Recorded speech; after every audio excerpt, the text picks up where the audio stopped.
ओम शांति। नसीब में होगा वहाँ व्यक्ति जाएगा, ये पहले से ही लिखा हुआ है।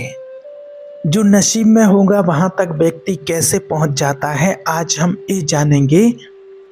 आज बहुत सारे लोगों के मन में एक क्वेश्चन है और बहुत लोगों ने बोला भी है कि हम तो कहीं के रहने वाले हैं और कहीं से कहीं पहुँच गए, हमारी लाइफ में ये प्रोफेशन कैसे आ गया, उसकी वजह से हम यहाँ से वहाँ पर चले गए।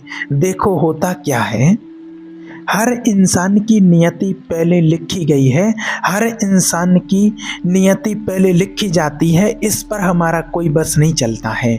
जब हमारा यहाँ आने से पहले, जन्म होने से पहले, इस मृत्यु लोक में आने से पहले लिखी जाती है। कैसे, वो कैसे लिखी जाती है वो भी आपको बता देते हैं। आपके संचित कर्म का जो स्टोर है, जो आपके संचित कर्म हैं, जो आपके संचित कर्म पड़े हुए हैं, वही आपके प्रारब्ध के रूप में आपके सामने खड़े हो जाते हैं और उसी से आपकी नियति बन के और आपकी लाइफ में वो सारी चीज़ें होती हैं। ऐसा नहीं है कि ऊपर बैठा हुआ कोई आपकी नियति लिख रहा है, किसकी नियति में क्या लिखना है, इसकी नियति में क्या लिखना है, इसको कहाँ भेजना है, इसको कहाँ भेजना है, ये कोई और नहीं लिख रहा है। ये स्वयं आपने ही लिखा है अपने कर्मों के द्वारा। जो पूर्व जन्म में आपने कर्म किए थे, उन कर्मों से आपकी नियति बनती है और वो ही पूर्व जन्म के जो कर्म फल होते हैं वो आज हमें प्रारब्ध के रूप में यहाँ पर मिलते हैं। आज हम देखते हैं कि किसी का कैरियर तो बहुत अच्छा बन जाता है और ऐसा भी देखा गया है कि किसी का कैरियर बनते बनते घट जाता है, बिगड़ भी जाता है। तो ये नियति होती है, उसके वजह से हम कभी कभी कंफ्यूज भी हो जाते हैं कि आखिर ऐसा क्यों हो रहा है। कोई बहुत ज़्यादा मेहनत कर रहा है और उसके बावजूद भी उसको फल कम मिल रहा है, उतनी सफलता नहीं मिल रही है जितनी उसको मिलनी चाहिए थी। और कोई बहुत कम मेहनत कर रहा है, फिर भी उसको अच्छी सफलता मिल रही है, जितनी वो मेहनत नहीं कर रहा है उससे भी ज़्यादा उसको प्राप्ति हो रही है। तो आखिर ये सब होता क्यों है, इसका कारण क्या होता है, ये सब कुछ आज हम जानेंगे डिटेल से इस वीडियो में। देखिए होता क्या है, नियति आपको कहाँ से कहाँ ले जाती है। जहाँ जहाँ आपको जाना है, जो आपकी नियति में पहले से लिखा गया है, वहाँ आपको जाना ही पड़ता है। आपको भले पता नहीं होता है, लेकिन आपको वहाँ तक ले जाया जाता है। ये आपके कर्म के अनुसार पहले से ही प्रारब्ध में आप ये लिखा जा चुका होता है और वो प्रारब्ध आपके सामने खड़ा हो जाता है। देखिए होता क्या है, कल की ही बात है, एक भाई का कॉल आया। वो हैदराबाद के रहने वाले हैं, अभी वो हैदराबाद में ही हैं, लेकिन वो रहते अमेरिका में है, जॉब अमेरिका में करते हैं। अभी कुछ दिन के लिए हैदराबाद आए हुए थे। तो उन्होंने 15 दिन पहले करीब एक वीडियो देखा होगा जो भाग्य और नसीब के ऊपर बनाया था कि कहाँ कहाँ नसीब लेकर के जाता है। तो उन्होंने वो वीडियो देखा होगा, फिर उन्होंने और सारे वीडियो देखे, तो फिर उन्होंने कॉल किया कल मुझे। तो जो उन्होंने अपने वास्तविक लाइफ का अनुभव बताया, तो मैंने सोचा ये चीज़ आपके साथ भी शेयर की जाए। हुआ क्या कि वो एक सिंपल साधारण परिवार के किसान के बेटे थे, किसान के बच्चे थे। उनके पिताजी खेती का काम करते थे और उसकी जो पढ़ाई हुई उस भाई की, वो गवर्नमेंट स्कूल में हुई थी, गवर्नमेंट स्कूल में पढ़ते थे। और उसने कभी सोचा ही नहीं था कि मैं आगे चल कर के कहाँ जाऊँगा, क्या करूँगा। बस यही सोचते रहते थे कि भाई किसान का बेटा है, थोड़ा बहुत पढ़ जाएगा तो खेती का ही काम करेगा, किसानी का ही काम करेगा। तो वो अपनी पढ़ाई करते रहते थे गवर्नमेंट स्कूल में। उन्होंने इंटर पास किया, गवर्नमेंट स्कूल तक इंटर पास किया। उसके बाद फिर वो वहाँ आ गए हैदराबाद शहर में, इंटर तक वहाँ पर स्कूल होता है। जब वहाँ पर आए तो उसके लिए खर्चे के लिए इतना पैसा नहीं होता था, तो उन्होंने एक दुकान पर उस भाई ने काम करना शुरू किया।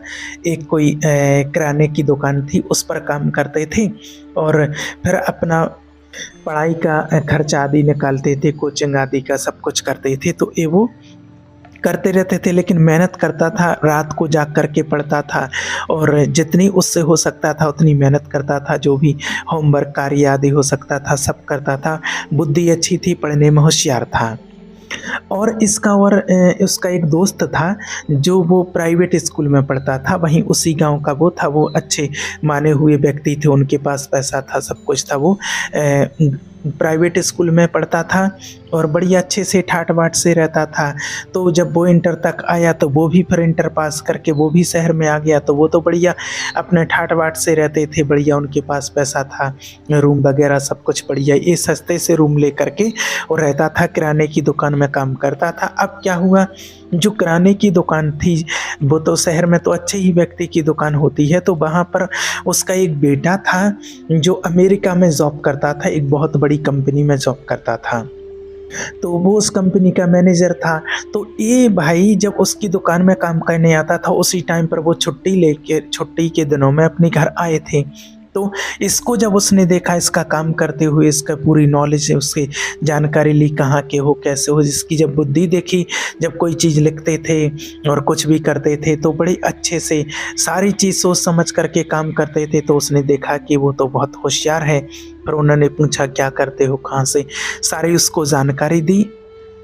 अब उसके बाद फिर उसने पूछा कि क्या आप मेरे साथ चलोगे, क्या आप यहाँ क्या करोगे, मैं आपको अच्छी कंपनी में जॉब दिलवा दूँगा। क्योंकि उसकी माना बुद्धि अच्छी थी, तीव्र बुद्धि थी, पढ़ने लिखने में अच्छा होशियार था। तो उसने कहा कि ठीक है, मैं घरवालों से पूछ लेता हूँ। जब उसने घरवालों से पूछा तो घरवाले तो वही यही कहेंगे, अरे कहाँ तुम किसान के बच्चे हो, कहाँ जाओगे, कैसे क्या, वो नहीं राज़ी हो रहे थे। लेकिन उसने बताया कि अच्छे भाई जिनके यहाँ काम करते हैं सेठ जी के यहाँ, उनके बेटे हैं। तो कह दिया घर वालों ने, इसका वीज़ा बनवा करके जैसे भी करके, और वो जो सेठ थे उनका बेटा उनको ले गया। अब वहाँ पर पहुँचा वो उस कंपनी में जो थी, वहाँ पर वो मैनेजर थे, वहाँ पर लेकर के पहुँच गए। तो पहले तो इसको छोटी-मोटी सी कोई चीज़ दे दी, माने छोटी-मोटी सी नौकरी दिला दी, और कि वो नौकरी करते रहेंगे और बस उसी में से उसका काम चलता रहेगा। और वो तो इतने में ही खुश था, क्योंकि उसको तो जो मिल गया था वो ही बहुत अच्छा था। क्योंकि उसको तो पता नहीं था कि उसको भाई कहाँ जाना है, क्या मिलेगी, क्या जॉब मिलेगी, क्या करना पड़ेगा, वो तो ऐसे कुछ भी नहीं जानता था। अब उसको जो मिल गया सो बहुत अच्छा। अब धीरे-धीरे करके जब उसकी बुद्धि देखी, जब अमेरिका में पहुँच गया तो वहाँ पर उसका और धीरे-धीरे करके अच्छा मन लगने लगा उसका। धीरे-धीरे करके प्रमोशन होने लगा। प्रमोशन जब होने लगा तो धीरे-धीरे 1 साल, 2 साल, 2 साल के बाद 3 साल में वो उसको अच्छी पोस्ट पर पहुँच गया। और धीरे-धीरे, धीरे-धीरे करके और आज वो भी उसी कंपनी में एक बहुत बड़ी पोस्ट पर आज जॉब करते हैं। अच्छी-सी उसकी सैलरी है और बढ़िया फिर उसकी अच्छी-सी लड़की से शादी भी हो जाती है। सब कुछ बढ़िया उसका करियर बन जाता है अच्छे से। अब वो हैदराबाद आए हुए थे तो उन्होंने फिर अपने जीवन की सारी हिस्ट्री सुनाई मुझे। तो उन्होंने बताया कि मैं एक छोटे से गरीब परिवार का बच्चा, किसान का बेटा, कैसे मैं यहाँ से गाँव से छोड़ कर के हैदराबाद पहुँचा, कैसे वहाँ पर काम किया, और मैंने कभी सोचा ही नहीं था कि मैं अमेरिका तक पहुँचूँगा। कैसे फिर किराने की दुकान में पहुँचा, वहाँ सेठ का जो बेटा था वो मुझे अमेरिका लेकर के गया और वहाँ से फिर मुझे इतना प्रमोशन मिला और फिर मेरी अच्छी एक बढ़िया लड़की से शादी भी हो गई, बढ़िया परिवार चल रहा, सब कुछ बढ़िया है। तो ये होता है नियति। ये नियति आपका पहले ही आपके पूर्व जन्म के कर्म के अनुसार लिखा हुआ था कि आपको जाना कहाँ है, क्या-क्या आपको मिलना है, क्या-क्या होना है, सब कुछ पहले से ही लिखा हुआ था। इसलिए कहते हैं कि जो लिखा हुआ था वो पहले से ही वो आपको मिल कर के रहता है। दूसरी चीज़ एक और कि जो उसका दोस्त था उसने बताया कि वो अच्छे खासे पैसे वाला था, सब कुछ था उसके पास, किसी चीज़ की कोई कमी नहीं थी, बढ़िया पढ़ रहा था, लेकिन वो आज वहीं के वहीं रह गया। पैसे वाले का बेटा था, उसने थोड़ी बहुत पढ़ाई की, ज़्यादा नहीं पढ़ पाया, लेकिन वो वहीं हैदराबाद में ही आज उसका बिज़नेस चल रहा है। बिज़नेस अच्छा चलता है बस, लेकिन इससे कम कमाता है, ये उससे ज़्यादा कमाता है, उससे ज़्यादा इसके पास सब कुछ है। तो कहने के भाव कि जिसकी जो नियति है, जो जहाँ तक है वहीं पर रह जाता है। आज आपने भी ऐसे कितने ही केस देखे होंगे कि कोई गरीब परिवार का कोई लड़का अच्छा पढ़ लिख करके एसआई बन गया, आईपीएस बन गया, कोई अच्छे खासे पैसे वाले वो वहीं के वहीं ले गए। तो ये नियति है कि कहाँ से कहाँ किसको जाना है, गाँव से शहर, गाँव से छोड़ करके शहर में जाना है, शहर से फिर और बड़ी जगह पर जाना है, वहाँ से हो सकता विदेश तक जाना है। ये सब कुछ उसकी नियति में रहता है कि व्यक्ति को कहाँ से कहाँ तक जाना है, क्या क्या करना है। किस व्यक्ति के पास जाना है, फिर उसका भाग्य कहाँ से कैसे उदय होने वाला है, ये सब कुछ पहले से लिखा हुआ रहता है। तो आप कहेंगे कि ये बात क्यों बता रहे हैं हम? तो आपके लिए ये बात इसलिए बता रहे हैं कि आज व्यक्ति अपनी लाइफ में कई बार परेशान हो जाते हैं कि हमें या हमारी लाइफ में ऐसा क्यों हो रहा है, या किसी किसी को ऐसा भी होता है कि सब कुछ मिलने के बाद भी व्यक्ति संतुष्ट नहीं हो पाता है। तो ये उसके कर्म के अनुसार उसकी नियति में लिखा है कि आपको जॉब कहाँ लेनी है, कहाँ से कहाँ जाना है, क्या क्या आपके साथ होना है, वो सब कुछ पहले से आपके कर्म के अनुसार ही लिखा होता है। कई बार ऐसा भी देखा गया है कि जैसे ये कोई लड़की है या कोई लड़का भी है, पहले से उनके पास इतना ज़्यादा कुछ नहीं है, लेकिन कोई किसी लड़की से शादी, कोई जैसे मान लीजिए गरीब परिवार की लड़की है और उसकी शादी एक नॉर्मल से ही परिवार में हो जाती है, जितना उसकी हैसियत होती है उसी के अनुसार उसकी शादी हो जाती है। अब उसकी नियति में क्या लिखा है, उसको कहीं बहुत ऊपर जाना है, तो फिर किसी नॉर्मल लड़के से शादी हो गई। अब उसके बाद फिर उस लड़के की कहीं जॉब लग जाती है या वो कहीं विदेश में चला जाता है, तो ये उसकी नियति में था उस लड़के की कि वहाँ उसकी शादी होना है, उसके बाद फिर उसके साथ में जाना है, और उसकी नियति उसको कहाँ से कहाँ ले जाएगी। या फिर ऐसा भी देखा गया है कि किसी लड़की की शादी हुई और कोई गरीब लड़के से हुई है, और वो लड़की पढ़ लिख करके किसी अच्छी पोस्ट पर पहुंच जाती है, तो उस लड़के की नियति में था कि उसकी वजह से उसको कहां से कहां तक पहुंचना है। तो ये सारा सिस्टम बना हुआ है, ये सब कुछ पहले से ही फिक्स होता है कि कहां से किसको कहां पर जाना है। और कई लोग ऐसे भी देखे गए हैं कि अच्छे अच्छे परिवार से बच्चे रहते हैं, वो पढ़ने के लिए गए हैं, शहरों में गए हैं, विदेशों में गए हैं, और पढ़ लिख करके फिर वापस लौट करके अपने घर ही आ गए हैं। उन्होंने ज़्यादा कुछ नहीं कर पाया है, अपने घर में ही जो था बस वही उनका जो धंधा आदि रहता है बस वही करने लगे हैं। तो ये सारी चीज़ होती है, ये हमारे कर्म के अनुसार ही होती है, नियति हमारे कर्म से ही बनती है। इसलिए आपको बार बार कहते हैं कि अपने कर्म पर ध्यान दो, और जब आप अपना कर्म अच्छा करेंगे, आपके कर्म अच्छे होंगे, तो नियति आपकी अच्छी बनेगी।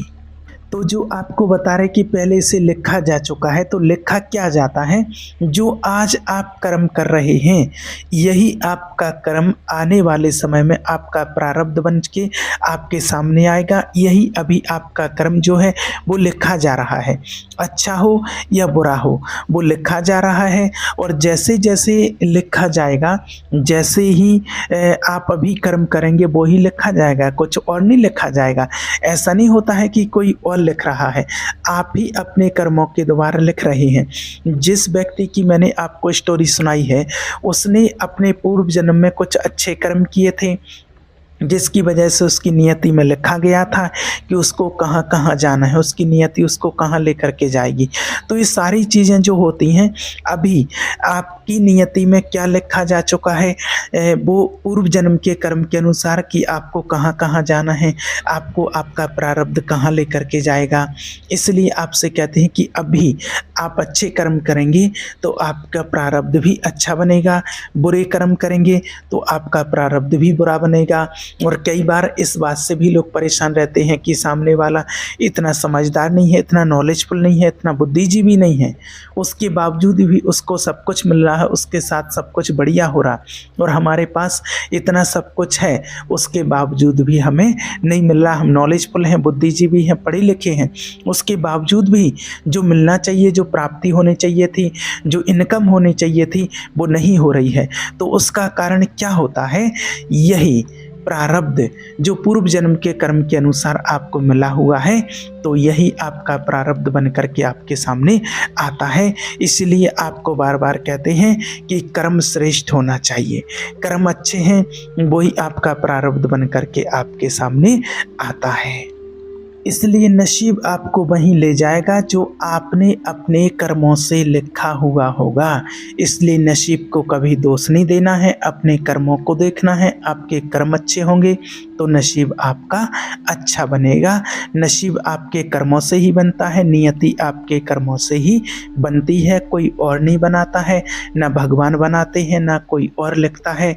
सारी चीज़ें आपके साथ जो हो रही हैं वो आपने खुद अपने ही कर्मों के द्वारा लिखी हुई हैं किसी जन्म में, और वो आत्मा के साथ यात्रा करते रहते हैं, और जब मिलना होता है तो वो चीज़ आपको अपने समय पर आकर के आपके सामने प्रारब्ध के रूप में खड़ी हो जाती है। ठीक है, इसलिए अपने कर्म पर विशेष ध्यान देना है। ओम शांति।